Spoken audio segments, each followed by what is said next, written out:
Good evening, everybody. Thank you so much, Jeremy. I'm really happy to be here. It has been, there's many friends from my rather long career in contemporary architectural history, I suppose. I'd like to thank Paul Finch and the whole World Architecture Festival team, who have been absolutely amazing, and what a fantastic organization, and really just a privilege to be part of it tonight.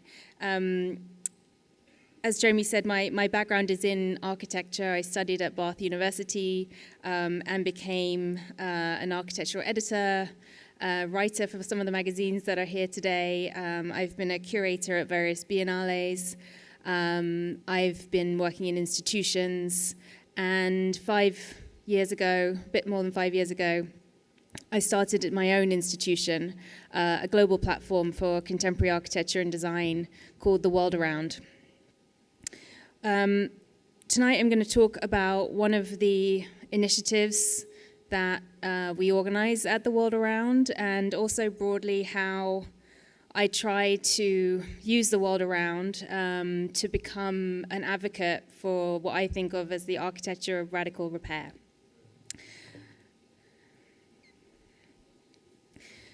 So sometimes, you have a conversation that stays with you, some conversations that stay with you and change you.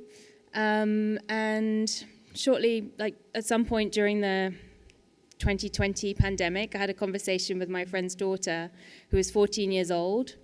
And she told me that she wasn't going to have children because for her, the future wasn't a safe place to have a family. And I just couldn't get her words out of my head, and I was thinking about it. And I was like, wow, this was at the time Greta was doing Fridays for the Futures, and there was lots of youth movements in climate, but also I think there was so much more visibility about the role that we've had on our planet during the pandemic. And I just couldn't get it out of my head, and I started to feel like that was one of the most dystopian conversations I've ever had. And I looked into it, and I realized that this is absolutely dominating the minds of the generation under 25 today. 84% of 16 to 25-year-olds are concerned about climate change, very concerned about climate change. This is a generation who fear that the future is worse than the past, and I didn't grow up like that. I didn't, go to architecture school because I thought that the future was not going to be a safe place. I went to architecture school thinking, I could make the world a better place. And then looking into it even more, and I guess everyone's seen the statistic, actually this industry that I had really believed in and really felt was important and powerful and sort of, improving the world, improving people's lives, improving people's societies, improving people's cities, was actually directly responsible for 40% of carbon emissions in the world. So it suddenly was like, oh my God, I sort of, this whole thing really started to unravel for me. But then I realized actually, architecture doesn't just drain the world of resources. It's absolutely not this type of statistic. It can be and is a force of good and it can be a force of radical repair. So at the World Around, which maybe we'll talk about a bit later, and I'll kind of talk about it a little bit in this presentation. We basically have been, at that point, curating stories, creating presentations, talks like this, where we've traveled to Shanghai, we traveled to Milan, we've traveled to London, we traveled to Paris, we're based in New York. But we wanted to be more than a conference. I wanted to become a benchmark for organizations that were not just telling stories, but becoming part of the story. And so the Young Climate Prize came out of a hope that we could unite our purpose with our programs. And so we understood that we needed to do something for people who are living through the crisis that they didn't create, but maybe the last generation that could do something, who were born into the crisis, but maybe that's the generation under 25 who could do something. And so that's why we founded the Young Climate Prize. So the first edition, this was all the graphics. We worked with 2x4, who are an incredible graphic design agency, branding agency in New York. And we just essentially was like a hope, like an open call more hope than expectation. All the open calls that maybe some of you have participated in and won, it's a form of like what's out there. For me, it was a curatorial research tool, the open call. Are you a young climate designer? Are you a young climate maker? Are you a young climate thinker? Are you a young climate scientist? Are you a young climate dreamer? So we just like pushed out all these ads on Meta because we had a grant from Instagram to push out all these ads. So we had like $50,000 of ads, and we just pushed it out far and wide. And we weren't offering money. We weren't offering like fame or celebrity or anything. We didn't really have anything to offer. But what we had was a network of global designers and architects who were offering their time, their resources, their networks, their connections. So we were transferring what we have to young people who could use it in a different way. So the idea is that the prize is a mentorship for 25 under 25 every 2 years. And each of the 25 under 25 will receive a mentorship directly from, we had Frida Escobedo, we had Liz Diller, we had many of the world's most sort of recognizable names in architecture and design volunteering their time to mentor these young people. So to give you a sense of the type of people that we're receiving in this first round of open call, an application from 21-year-olds in Indonesia, 3 girls, who basically found their way to farmlands across the country, who were burning waste corn cobs and are buying these corn cobs from the farmers and using the corn cobs to kind of create this cellulose fiber, a bit like MDF, and then making furniture from it and selling the furniture. So they're also kind of working with little business models, working with design. We had an application from an architect in Nigeria who has dedicated her very young career to inventing dignified housing for refugees. We had game designers who felt like she was 24 and she felt like she had to help the younger generation. So she was focusing all of her work as a 24-year-old on 12-year-olds. We had a guy in Kenya who was using ocean plastics to create benches, chairs, desks for schools where they couldn't afford they didn't have any materials to make school desks, and he was basically hand making and hand grinding plastic that was also simultaneously cleaning up beaches as well as creating desks for furniture. And so every week for 3 months, each of the cohort, we met. And, it wasn't that easy. As you can see, not everyone had their cameras on. Sometimes it was like people in refugee camps who were joining the calls, who didn't have proper internet. Sometimes they were joining on Wi-Fi. Sometimes they were calling from a hospital. But we bonded with these kids. Every week we met. Actually, we have someone in the audience who joined us at like 5 a.m. We met on Saturdays, we met on Sunday mornings. We pulled in Alice Rawsong, gave a presentation, Paola Antonelli. We learned about how to give public speaking lessons, how to create a good business. Miller Knoll, one of our sponsors, gave a talk on how to pitch. So we were like, okay, what can we do? What can we do with what we have? As an organization for culture and architecture, and we just tried it. So, again, this is like some of the feedback that we got from the cohort.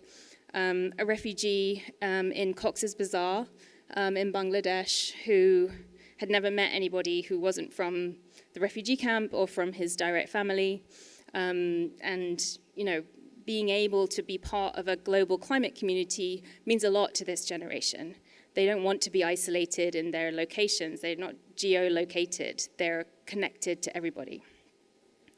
And we started to get this more and more positive feedback, more and more sort of sense that this maybe is more than just a prize or more than just a mentorship, more than just a process.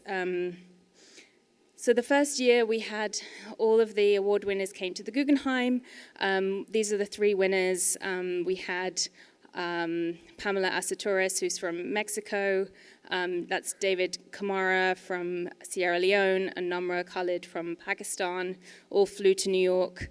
They received their awards, they received their prizes, and it's just been like basically a continuum of positive energy from this generation. They meet each other, we're in this group chat that's been going for like 4 years now with the whole cohort. And we sort of learn from them, they talk to each other, they mentor each other. That generation of this cycle is now mentoring the second cycle. And these are the winners from 2025. So we have Amara Wenele, who's from Nigeria, and this woman who is, all of this is on our website, but essentially she's 17 years old. She's based in Lagos. She started her climate movement when she was 14, and she runs a 250-person volunteer-led community in Lagos where they have taken over parts of the city and are campaigning to turn them into parks. She's being mentored by Amanda Burden, who was the former planning commissioner for New York, working under Mike Bloomberg, and oversaw the creation of the High Line. And so by connecting Amara, her parks programs, her interests, her intellectual curiosity with Amanda Burden, she's able to accelerate what she's doing in Lagos and start to think about how to really implement that through her adult life and through her kind of career. We also have, tomorrow, I'm actually going to be meeting with Mohammed Salam in person. He's in a refugee camp in Algeria. I don't know how he found the open call, but somehow he did in his refugee camp. He is in a place in the world where they are completely dependent on UN aid. He's 19, he was born in the camp, and he has grown a garden, even in a place that rains every 5 years and only receives water through the UN. He has a garden that has like 22 different types of fruits and vegetables, and he feeds his community, his brothers, his sisters, his parents. He has ducks, he has goats. It's quite moving to see how these young people operate with very, very, very, very little resources. They do so much. Mohammed's story is quite inspiring because he's able to use video and kind of conversation to inspire other kids in other refugee camps. This is Blossom Eramasele, who is also from Nigeria, but she grew up homeless. She lived on the streets with her mother after her father died and decided that she was going to become an architect. So now, having lived on the streets as someone who has experienced profound poverty, has gone through architecture school, set up her own architecture office, and has decided to dedicate her architecture office to helping refugees. So she's invented a form of refugee housing that integrates solar panels, but also using one of the inventions from cohort 1. So there's sort of like cross-contamination between both cohorts, between these young people who are using one kid from cycle 1 who invented a type of light using recycled electrical kind of wires and whatnot that he found, and he met her, and they've collaborated now on a prototype project for a refugee camp. And then finally, this is Diana, who is an indigenous woman from Uru, which is a community in Bolivia that has a lake, which is their sort of ancient lake that their community has been living on for many, many generations. It's completely polluted. It's almost glowing purple, a sheen of pollution and toxic chemicals from an illegal mining company. She found out that, she campaigned, she went to the council, she went through all the correct processes, but because of the levels of corruption, there was nothing to be done. So she found that there was a plant that's indigenous to her community called the totora plant, that if you plant it in the polluted waters, its roots absorb the metal. And so by planting, physically picking up the totora plants, driving them to the lake, building a raft, putting the totora plant on the raft, the lake itself has been cleaned by 30%. for over the last 2 years that she's been doing this process. And so we tell these stories.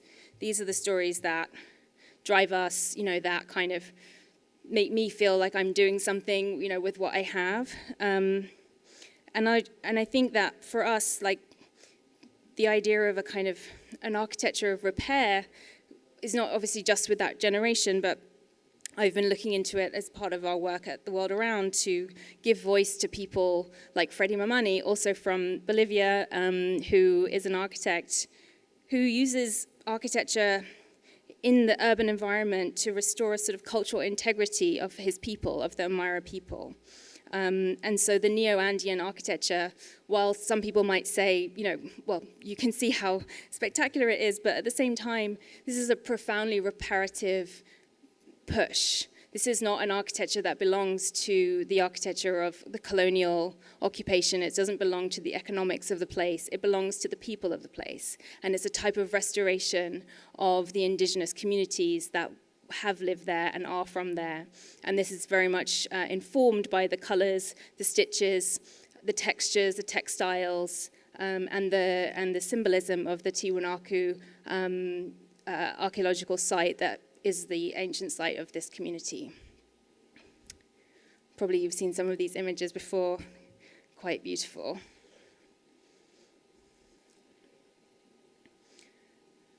And I love that.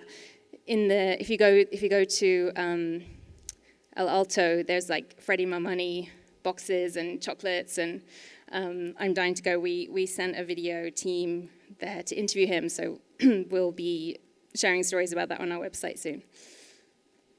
In addition to what's going on an individual level, I think one of the big things I'd like to probably, maybe raise with Jeremy later is like the idea of scale in terms of reparation and repair. And the Great Green Wall Initiative, which is a multi-year collaboration between 9 countries that spans 9,000 kilometers from East to West Africa across the Sahel, is a major urban planning ambitious project that I think really is inspiring to me, and I think inspiring to our community, like how architecture can be part and be sort of, not as an individual act of like one designer, but, really connected tissue in terms of repairing the planet Earth that is, in this case, the desertification of the Sahel is directly leading to the lack of food and water, which directly leads to the numbers of refugees that are arriving, in the south of Europe. So like these types of movements are not disconnected from a lot of the issues that we're seeing and the kind of social issues that we're seeing in the newspapers of Europe. So you can see here the plan to build and grow landscapes, urbanism, cities to stop the desertification of this region through planting and also create employment, create a purpose. Many people, when we had a presentation from the person that's involved in this from the UN, they said one of the big issues was just a sense of complete lack of purpose from the people that are born into these regions. And we can see that that's part of what we saw when I was talking about Mohammed, who's in the refugee camp. It's like there's nothing to grow there. So growing things and working with climate action as landscape is a really major story for us. I also wanted to mention the work of the late Chinese landscape architect Yu Konjian, who sadly passed away earlier this year, who founded Turanscape and developed the idea of sponge city, a concept probably that you also have heard here many times. But this is really a way of thinking about growth and urbanism and infrastructure against concrete and against, the concrete drains, and instead kind of pushing for absorbing and filtering and storing water and having a relationship to the landscape that is positive and that kind of promotes both growth and also, sensible ways of living with people. Because while many people suggest, that maybe we shouldn't build or, we should slow down building or we should, swap this material out for that material, I think it's really important for us at the World Around to advocate for landscape architects, for landscape architecture, and for a type of integration that offers both growth and sustainability. We also work with kind of more not light-hearted, but kind of eccentric artistic practices, which I think Jeremy was alluding to. I'm always really drawn to these lateral ways of looking at architecture. I don't know if anyone knows what this is, but this is essentially a Pantone color wheel for your salmon. If you're a salmon farmer, what color do you want your salmon flesh to be? Because your industrially grown salmon is going to have gray flesh unless you put dye in the water. Because basically, industrially grown salmon is not pink. It doesn't. The salmon is all polluted. The water is full of bacteria, and so in order to sell the salmon that they grow that they work in industrial salmon farms, you have to choose a color wheel. And so this is a project by Cooking Sections, who are a British-based artist design studio. And the work starts here with this image, but actually they had a really in-depth response to this, where they went to farms out in Scotland and said, what if we changed what's on your menu? Like, what if we only sold things that are from this community? What if we only used salmon that is actually wild? And what if we actually had a little bit more awareness about what we're eating? And so they advocate for a type of food relationship to food called climavore. So you only eat climatically ethical food. That's the restaurant where they suggest. So the restaurant includes like a kind of oyster bar project in the Isle of Skye. We also, at the first conference, introduced the work of Xu Tiantian, who's a really incredible architect who's also been involved in our Young Climate Prize. And I think for her, the relationship between restoration, rural restoration, growth, and trying to understand the ways in which architecture can become a kind of acupuncture, not just for one project, but like a network of projects. These were her, this is part of a major long-term project that she was working on in a rural village, where she did everything from inventing different ways of selling and producing tofu, to creating public spaces, to helping people sell homemade artistic and artisanal projects, sugars, and kind of restoring a sort of sense of purpose to this, kind of really foundering rural communities. We've also worked with Liam Young, whose work is kind of speculative. So going from something like quite real and quite sort of tangible to a kind of what if. And this is a project called Planet City that asks, what if we all, planet Earth, moved to one place and the entire planet of 10 billion people lived on 0.2% of the Earth's land, on the Earth's surface, and that would allow the rest of the planet to rewild, regenerate, and repair itself. So the Planet City asks whether humanity could maybe, what if we chose complete restraint? What if we chose to live on a planet that was just growing itself, just repairing itself, a little bit like we saw during the planet, during the pandemic? And then I think that the other interesting work that we try to advocate for is coming not necessarily from art or culture, but from anthropology, from research. This is a book by Carolyn Criado Perez that kind of asks the simple question of like, well, who builds? Who builds and who do they build for? And the gender gap in terms of data and urbanism is absolutely of no surprise to most women in this room. But essentially, every single item of urban planning over the 20th century was designed for a male body. Every single pavement was designed for 2 men, 3 men, not a woman and a pushchair, not a family. Every single car seat was designed for a male body, and famously, astronaut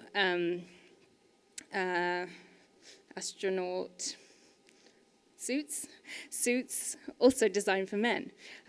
So the book explores the relationship between data and architecture and urbanism, and how we can spotlight and shed light on so many different aspects of what actually creates architecture in our world. And this is absolutely enduringly true. And I think, in a way, her book is an act of radical repair just by spotlighting this type of reality. It kind of offers a space for us as we redesign, as we build, to think about the different types of programming and reprogramming that need to happen, not just at the last point of the process, but like as we design streets, as we design chairs, as we design for bodies, and making sure that as we kind of consider repair, that we think about everybody. And so this is my project, my platform. We have public programs, we have our prize, we do research, we do have an archive of the work that we like the examples I just gave. You can watch all the videos on our website. And I think in general, we try to be a resource. And, as I said at the beginning, I really feel like we have to do what we can with what we have as an act of repair. And I feel like what we have, or what I have, is like endless enthusiasm for contemporary architecture, and hope that it's one of the tools that we can use to change things for the better. But also we have this platform, and I think by making these stories accessible to everybody, advocating for the people like you who are doing great work, we're sort of trying to restore a little bit of balance, one thing at a time. So that's the world around. We're a community. We try to connect generations, intergenerational. We try to think about what radical repair might be in our daily work as a curatorial and cultural place and platform. And I hope, if you didn't know us before, that you spend a couple of minutes and get to know us. And I look forward to talking about all of that with Jeremy. Thank you. Well, Beatrice, you've given us a huge amount of food for thought, and I must say there are a number of words that you use which I think are really well chosen, because I think they're very multifarious in meaning, starting with repair, because I think repair is, first of all, architecture and repair are not often put together. If you restore buildings or rehabilitate them or refurbish them, but actually repair in many ways is a much more interesting word than any of those, because it can be quite, as you say, radical. It can also be quite subtle and quite gentle. So I think repair is a very well chosen word in that sense. And obviously there is, because it can refer to things as big as climate change and social retribution and things like that, or the Green Wall in Africa, which is a fascinating project. But I think it works at all sorts of levels. I was just thinking of this while you were talking. But I also think the what you've done about climate, and I think obviously you're right that it is probably the biggest single concern for young people, and not just young people. But it is. You've turned that into making a community and making something that can actually think positively. An awful lot of climate debates are very negative. They're oppositional. They are, I'm right, you're wrong. We have to stop this now. But actually, what you're saying, again, I think through the word repair, is actually inviting people to think about how can you move forward? How can you integrate the various different approaches? Even, scientists who are, I won't say the outright deniers, but who are skeptical of certain aspects of climate change, might have something valuable to contribute to this, even if it's only bringing along other people. But it's about creating the community, which I think you've done very well. But maybe we can have a think about some of the particular things. I love the idea of being a climavore. Could you say a bit more about that and what we might be eating now, this time of year, as a climavore? Right, yeah, I can't, I actually am not a climavore, sadly. I'm a bit more well, I try and be a climivore, actually. I will say that. I think when you start, getting into these types of communities, as you said, with something like cooking sections, you pull a thread. I mean, for me at least, you pull a thread of food, and suddenly you realize, wow, there's just so much to learn, and I'm so unaware of this huge wealth of research and knowledge, and people that are just absolutely passionate about making sure that they eat, and that that the systems of food are fair, because actually food is one of the most clearly, obviously we know about cattle and the land it takes, but the methane involved in meat production in the US, the amount of territory that it occupies, that land is completely gone. It's something like 40% of the world's land is dedicated to the production of meat. Well, talking about the construction industry being responsible for 40% of carbon output, agriculture is responsible for another, That's I don't know what, but a huge amount. And much of that is meat rearing. That's right. It's not growing vegetables. That's right. And much of that, again, is a sort of global north issue. And so I think one thing I didn't really get into is the difference between the people that are experiencing the climate crisis firsthand in refugee camps in Bangladesh, flooding, drought, so on and so forth, horrifically day-to-day consequences of the climate action. They're by no means, the communities that are responsible for it. And so by going to talk about food and food diversity in places where there's really no other choice, it's something I also find really interesting about the climate conversation. You kind of, you pull one thread about food, and you're talking about, industrial salmon rearing in Scotland, but actually it's sort of connected in a way to a young boy growing in the desert, his relationship to the fish he's growing in the desert. So I think that's a really interesting point. Some years ago, I curated a series of events at University College London around the notion of food. And one of the speakers traced the origins of food, let's say a typical London restaurant menu, where the ingredients came from. And it was right across the world. And of course, to keep the menu consistent and therefore get their Michelin star or whatever it was they were trying to do, they had to have food that was completely out of season. And so in England, it used to be that asparagus was available at certain times of the year. Now you get it any time of the year. It isn't very nice because it's flown in from Kenya or whatever, as well as having a huge carbon footprint. And I think that's why this thing about the climivore thing, it really makes sense, because certainly in the very, very small micro scale of my household, if I know, and I try to convince the rest of my family, that you buy seasonal vegetables, because A, they're cheaper, and B, they're much nicer, and you don't have to have some vegetables all through the year. And I think, we could look at that with meat, we could look at that at fish, we could certainly look at it with anything, any plant-based food. Absolutely. I mean, it's sort of endless. Suddenly you realize that, you sort of take responsibility for the architecture community, and suddenly you're like, oh God, what's on the roads?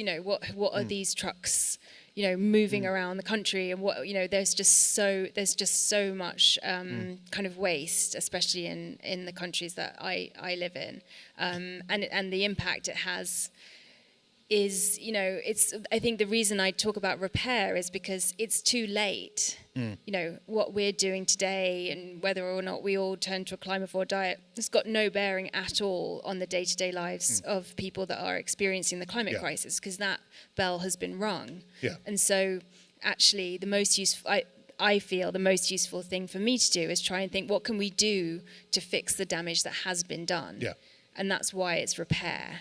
And it's not, what can I do for myself every day? But I think for us, it's like, what can we do for the people who are living, the consequences of our past generations? And you're absolutely right that what it means, I mean, the whole thing of the Sahara region or North Africa is that, because of climate change, it's being put under enormous pressure, and that's having huge social consequences. For example, in Mali and in parts of Nigeria and other parts, what's going on there is absolutely ghastly. The Sudan, and if we don't find a way of resolving that, and part of that is conflict resolution, but it goes much deeper. And I'm not trying to belittle conflict resolution, but it goes much deeper than that too.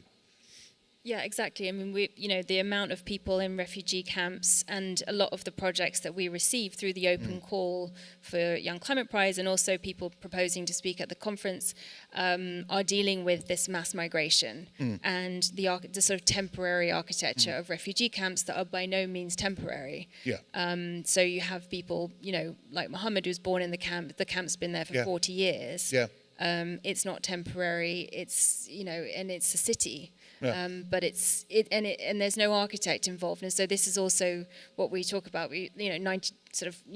Vast 99% of the world is architects that we haven't been involved with. And so we come to the Nigerian lady who is building these homes, and I think the word dignity was used, which is a really interesting one, because if the refugee camp is becoming the norm, it's becoming where people live, and what Mohammed, he has spent 19 years living there, and what other reality is there? So you have to say, well, okay, if this is the general condition, how can we make life in a refugee camp seem acceptable? And that means providing it with infrastructure, providing it with services. He's obviously very creative because he finds a way of getting water to grow plants, but that requires a degree of creativity and probably a degree of knowledge as well to make it work, which most people won't have. Yeah, the extraordinary thing about, just to say something about Mohammed, is that he was learning English. He's obviously just extremely bright kid. Yeah. So he was learning English through the UN Refugee Council. And he was just doing his garden because he figured out how to grow seeds, and he sort of was learning it while learning English and just doing it.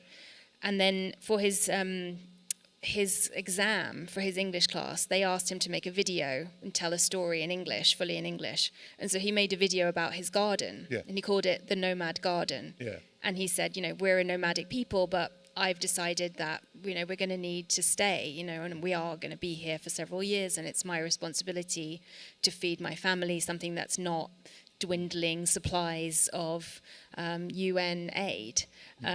So his video was just about that. And then the person who was from the UN said, well, this is completely extraordinary. Can we show this at a film festival? And it was like a kid in a refugee camp's story about his garden, and then that became, it sort of snowballed. And he's then showing this video into other refugee camps to help them grow and learn about agriculture and permaculture and how to recycle water from the fish pool to the duck pool, to get the nutrition from the shampoo water and it's like it's a cycle. And it's just interesting also how, to me, broadcasting, community storytelling, has such a vital role in this as well. And I think that's a really interesting point, because it is architecture. It wasn't what we were taught at architecture school, but it is very much about architecture. It's about building relationships. It's about manipulating the physical environment. And I think we need to emphasize that architecture isn't just about making buildings in a conventional Western global north type way. It's actually about thinking about these really fundamental issues about how people live in sometimes quite difficult circumstances. And I'm reminded of, going back to my Hegelian days, that Hegel pinpoints the origin of culture as being in communal gatherings and performing rituals, which were almost certainly around food. If you go back into deep anthropology about this, that the first thing that brings people together is food. Where do we find food? And then how do we serve it? And there's been some very interesting recent archaeology, I would say recent, but over the last 10 years, around Stonehenge, which has shown that basically in the Stonehenge area, there were extraordinary feasts with animals brought in from all over the British Isles. So they must have been herded there somehow. And the people who feasted them, who have left remains, like being buried there or died, come from all over Europe. And so this is all about bringing people together around food. And I think you're absolutely right to pinpoint that as a crucial issue. And I think there were so many relationships between food and architecture, which are sometimes literal, but much more often they're analogies for each other. And I remember, I think I mentioned this earlier today in another context, that I remember Richard Rogers and Renzo Piano saying they're going to write a book called Food, Sex and Architecture. And it never happened. But I think, that, again, it's about, and thinking about sex. Your 14-year-old friend who says she doesn't want children. And I think that's an increasingly common sentiment among people of that sort of generation, because what are you bringing them into? And for the last, I suppose, in the Western world at least 200 years, there has been a gentle level of progress, sometimes more radical than others, that each generation has done a little bit better on average than the previous generation. Our generation is probably going to be the first that won't have that. And then the next generation is going to be, pushed back again. So I think this is a really important thing. And if we can't get this right, in fact, the problems of the planet will solve themselves because there won't be many humans left. But, is that the way we want to go? And that, I think, is a big question to try and ask. Yeah, and on the other side, they've got an aging population, and who's designing, for the very elderly, as people live longer, on the other side of the tracks, it's sort of like, well, where does architecture and design take care? That's sort of repairing the damage of, our urban streets that were not designed for wheelchairs or not designed for the elderly. When, all of that is not also designing people who walk with sticks either. No, to be honest. I can imagine. No, it's we need to. There's just much of the 20th century that was not such a great plan. Yeah. And it, as you say, it depended not just on an able-bodied, but a male able-bodied, rather than a female or a child. And I think that's a really important point. And I think that there have been moves to it, but the problem is urban infrastructure is always the hardest thing to change. We can have in the UK something called the DDA, the Disability Discrimination Act, and most public buildings can be made to conform to it one way or another. But how do you transform the underground system, or I now have to depend on having a wheelchair to get through an airport. And I'm very pleased the service is there, but it's not ideal for anyone else. So I think you're absolutely right that we need to be much more holistic about these things, and probably more inventive about the mobility methods we use, which, at the moment, we use things with wheels, very often with some sort of power, and we walk. And it may be that we need more travel aids, we need more movements. Even there was, I think, at one point, the idea that we would all have a sort of drone that would, drop down, and we would strap ourselves into it, and it would lift us off and take us somewhere. Now, I mean, that's ridiculous, but it might happen. It reminds me of someone had this great idea about transatlantic travel, where you would go rocket up and then just stay on a platform until the world moved, and then he would drop down, which I thought was kind of an amazing plan. So you'd have a sort of cafe or something, and just sort of wait down again. Yeah, and then you would go down the tube or whatever. Yeah, basically. Yeah. It sounds like very Elon Musk infrastructure. But also I think to your point about trying to be less, it doesn't need to be about politics, because actually someone like Elon Musk can perfectly have ghastly political views, but also have, really important technological advances, really important. He had a kind of great idea with the urban loop that didn't ever happen. But it's sort of we try and be sort of politically agnostic to some extent, even though, of course, we're on the progressive side of things. We also are interested in technology, we're interested in science, we're interested in space. There's tons of great stuff. And I think there. this is one of the, most, shall we say, fundamental themes running through certainly Western culture, and I'm too ignorant, I'm afraid, I confess, to speak about any other, is the Faustus legend. and of course, that is about technological progress coupled to evil. And I use evil in a deliberate way, because that is how it's presented. That technological progress comes with something, and maybe Musk is Mephistopheles. I don't know. It's a thesis. Yeah, I'm not sure. I think he does smell, actually. It's a whiff of sulfur. But no, so I think that there's a huge amount there. But I wonder, coming back to food, I remember some years ago when we had the festival in Singapore, Michael Sorkin, the great New York thinker, designer, educator, actually outlined a scheme that he had worked on, looking at whether Manhattan could grow all the food it needed, and if it couldn't, how far into the mainland or onto Long Island would it have to go? And the answer was not very far. If you use really intensive agricultural methods, you use a facade for growing, and you hinted at things that could do Planet that. City, Yeah. Yeah, Liam's Planet City is essentially a massive urban farm, where every building is covered, with some sort of growing material. So the idea of Planet City it's an amazing video. Actually, I really recommend everybody. It's like 8 minutes or something. You can watch it online. But it sort of offers a future of urban planning and urban living that is integrated with food and diet, for sure. But much of there was a project that Jeffrey Johnson did in 2009 and the Biennale I was part of in China, in Shenzhen. And the idea was, like, if you look at the amount of territory it costs to feed a city like Shenzhen, much of it was in Africa.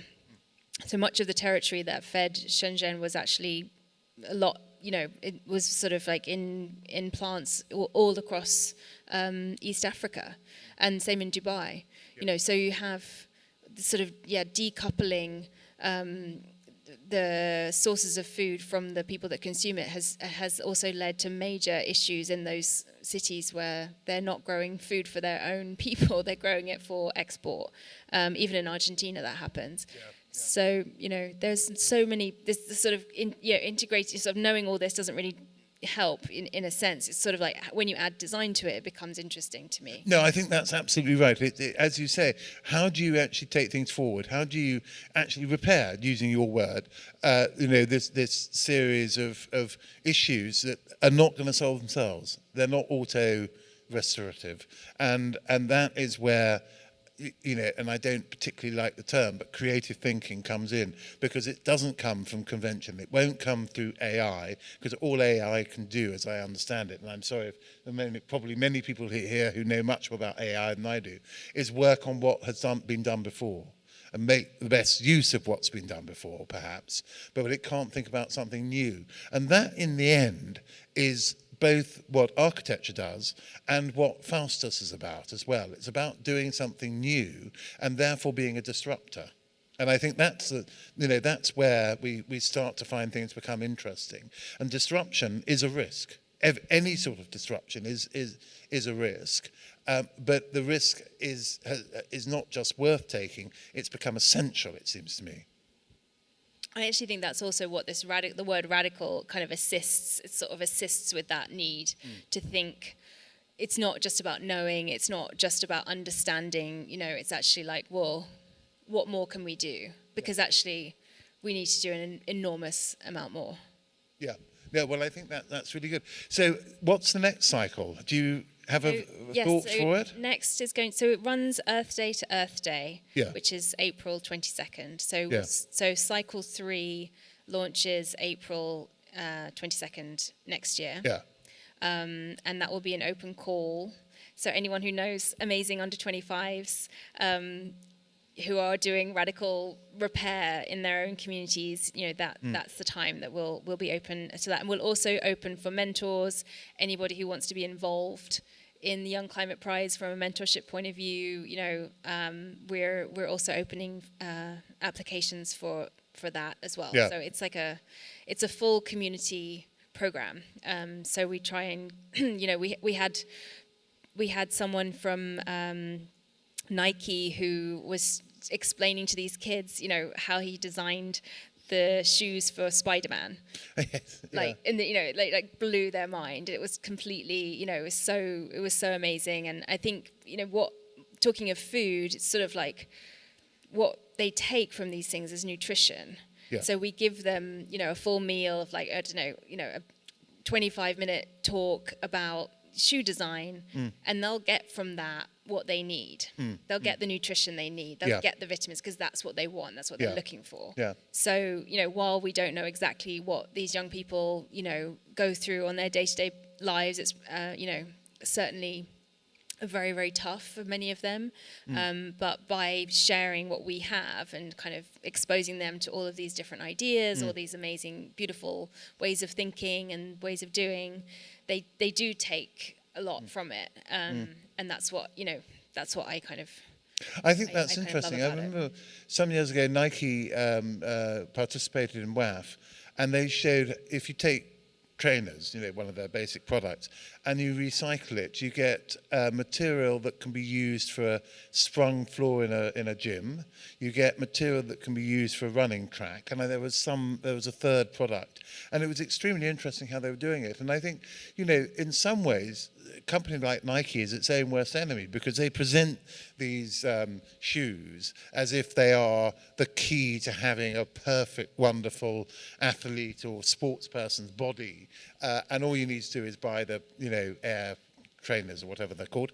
But actually, the thinking behind what they do is so much more interesting. And I think it's tapping into that. And I think this is, it's the good side of big corporations, and it's not just Nike. And I won't say that they're always doing everything right. But some of what they do is really interesting and is actually, has a great deal to teach architects, which I think a lot of architects, and I'm sorry to say this to an audience of architects, don't realize how valuable some of that thinking is. I mean, that's also what I've learned, is that, we also learn so much from that generation of the cohort, their attitudes to what they see when you present one thing to them, the potential is to them kind of infinite. Yeah. And that's also like, it's needed, like the intergenerational relationship is profound. We have Bruce Mao is one of our mentors, and we paired him with these two girls we don't have many from the US, but there were these two girls who were 14 years old who were living in San Francisco, and they had decided to set up their own global platform for other fellow young people who were concerned about climate, and they had, as 14-year-olds, built and programmed their own website and their own kind of conference software somehow. Yeah. It was kind of like a miracle. And Bruce was just completely astonished. And he just said, I'm going to be working with these kids for the rest of my life. Yeah. He's just learned so much from them. He was just full of joy and kind of hope. Yeah. Well, I think that, that's the thing. I think this is what you're doing. You're uncovering the possibility of hope.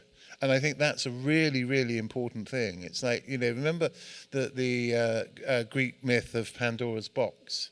And, all the world's troubles fly out of the box and it's shut. And the one phenomenon that is trapped inside is hope.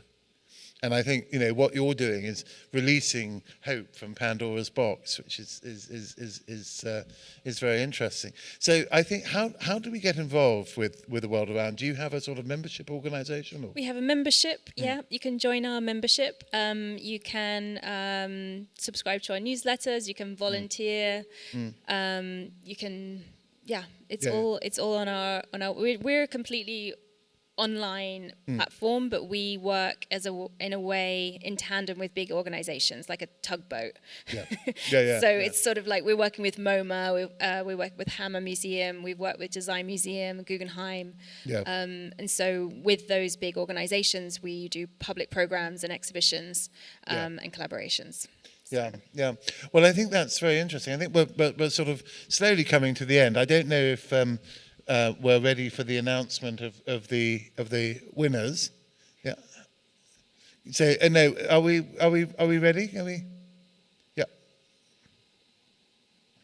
Okay. So I think we'll keep talking for a bit if that's okay. What else should we look at? I mean, I think Everyone's like, let's look at the winners. we can look at the winners. Radical But repair actually, of opening the envelope. I would really like to hear more about the Green Wall of Africa. So we found this, it's also on our website, so you can watch the full interview. But what was interesting to me was we did a program called Radical Repair in Milan, at the Triennale di Milano. And we worked with our partner Fondation Cartier, and we organized this conference. And in Italy, this guy he's the founder of one of the founders of the Great Green Wall of Africa initiative, which is a huge multi-nation, multi-generational project. That's really a major long-term urban planning. 9,000 miles. It's 5,000 miles, 8 or 9,000 kilometers. Yeah. And he couldn't get a visa to come to Italy because of all of the racism around Africans getting into Italy at that time. So that was around the time that the many people from Africa couldn't get into Venice for the Biennale because of the right-wing government, and so we couldn't get him a visa to come to Italy. So he did the thing on Zoom, the conversation with me on Zoom, and he just made this such a powerful point in the room about the relationship. He's like, do you think that people want to get on a dinghy, from West Africa, risk their lives, risk their children's lives, risk their families' lives? Do you think they're doing that because they want to live in Italy? They're doing that because there's no hope where they are. Exactly. Yeah. And this project gives them, to your point, that hope. Yeah. And this project is about restoring livability in the Sahel region. And it's built by the people that live there, and it's built for the people that are living there and will live there, and for the generations to come. And so for me, that was just such a powerful commentary, and I was really proud to be part of it. And it's the answer to your opening point. Your friend who doesn't want children, can't envisage that having children would be a good thing to do. And if you say no, actually there is something that's worth living for. Where we are in North Africa will be better for the next generation. The change won't be apparent year on year, but maybe decade on decade, I would say, for something like that. And that would be good. Anyway, well, Beatrice, thank you so much for a fascinating talk. It's given me a huge amount to think about, and great hope for the future. Thanks so much, Jeremy. Thank you for having me. Thanks, everybody. Thank you.